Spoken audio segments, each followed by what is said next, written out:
Let's get into the difference between copper and bioavailable copper. So first off, why do I talk about copper? Because it is really difficult for us to get enough copper, and there are 5 main reasons behind that.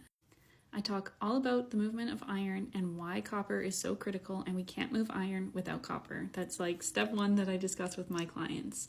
So when we're talking about the movement of iron, what's really important is copper is needed for that process. So if you have low iron in your blood, then that is a sign that iron is dysregulated, meaning it's not moving properly. Now, when we have too much iron, which can happen, it can build up in our tissues and in our organs, and it can be 10 times higher than that's in our blood. And that can be due because in 1941 in North America, they began fortifying our foods with iron. And if you think that iron fortification is good, here's 2 great reasons why it doesn't help. Sweden brought it in the 1950s, and by 1995, they had withdrawn it because they had evidence that it was harming the target group. Okay, so we know that it doesn't work. And then in 1969, the USA had asked to quadruple the amount of iron added to foods. The American Bakers Association had made that request. This was hinged around that anemia was the #1 issue in North America. They had requested to quadruple the amount of iron filings added to baked products and wheat, but if it's actually working, then we don't need to quadruple it. Then the second issue is that antibiotics cause issues with copper. So antibiotics, they kill bacteria, as we know. The mitochondria is known as purple bacteria, and it also has a role of the spleen, which is also supposed to be an eggplant color. Since our mitochondria requires copper in order to produce energy, this then relates back to our copper status and causes issues there. It's also really hard to have enough copper if we continuously add things that distort the balance between iron and copper. When we are having things like iron transfusions or iron supplements, they need to be taken with an insane amount of precaution because the amount of people that are actually low in iron is very, very minuscule. Just read the book by Jim Moon, Iron, the Most Toxic Metal, and you'll get a good feel for the amount of caution that needs to be taken with iron because it can actually be toxic to us. Another issue with copper is that we are not getting enough of it. With the use of Roundup and glyphosate, it has significantly depleted the amount of it that is in our foods. So part of the issue goes back to the fact that in the 1930s, we used to consume around 4 to 6 milligrams of copper.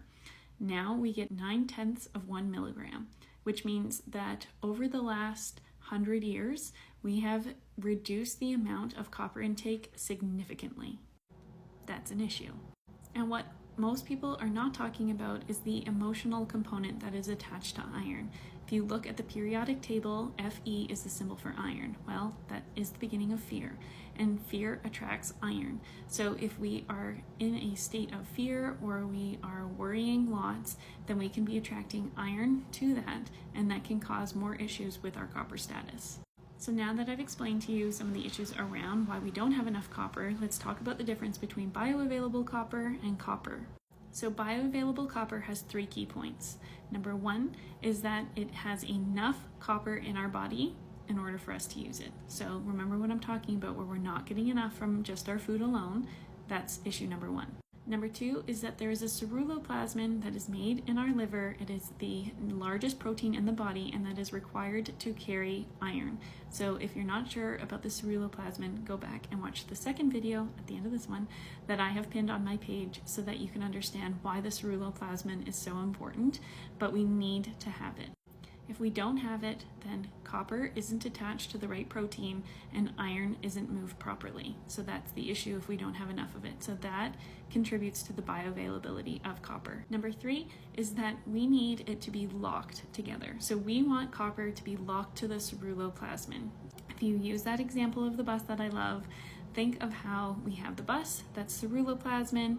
We have somebody that comes along and unlocks the door, that's vitamin A in the form of retinol. Copper is the doorman to let everybody on and off the bus, which is critical when we're talking about the movement of iron. Proper absorption doesn't end when iron gets on the bus. It has to exit as well, and there's only one door for it to do that. It's called ferroportin, the iron doorway, and copper is the doorman there. In order for the ceruloplasmin to be locked with copper, we need vitamin A in the form of retinol that only comes from animal sources. There is no vegetarian alternative. I'm sorry, that's not how it works. It comes from animal sources. So when we're thinking about consuming more copper, it's important to think that there are 3 important steps in order to make the bioavailability of copper, not just one. Now, I'm always asked as well if I know of a copper supplement, if I like a copper supplement. I absolutely do. I love Formula IQ's copper supplement because it contains a few important things. Number 1, it contains beef liver as part of it. So remember what I'm talking about. Vitamin A in the form of retinol only comes from animal sources. Beef liver contains that, which adds to the bioavailability of copper.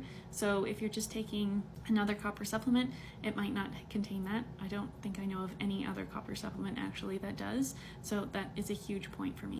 It also contains a few other things that I really like, and I find that it's amazing. I use it myself and I love it. I have a link in my bio because I'm an affiliate, with products that I like. Now, I need to know from you, what questions do you still have around bioavailability of copper, around copper itself, or around the movement of iron? Let me know below so that I can answer the questions to help you with